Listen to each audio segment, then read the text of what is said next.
We are changing the future of medicine with what we were doing inside this facility.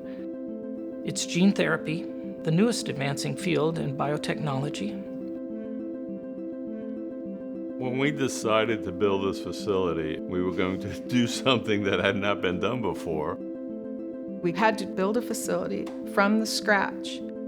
This building was an office and is now a manufacturing site at full GMP quality level.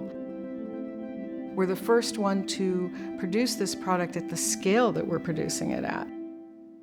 Management of BioMarin decided to not dip their toe in the water, but to jump all the way in. Fundamentally, BioMarin is extremely successful in manufacturing. We bring 20 years of core capabilities that allows us to control our own destiny in terms of scheduling, cost, and quality of product that comes out. And that experience is well suited for gene therapy technology. I've always have been attracted to new advancements, the forefront of what's happening. This facility is absolutely that. The ISPE is a recognized engineering society, and they have an annual evaluation of new facilities being built. This was a competition that had more than 30 facilities worldwide, and we won for the execution of this facility. I'm humbled by it. It does not come along very often in a career.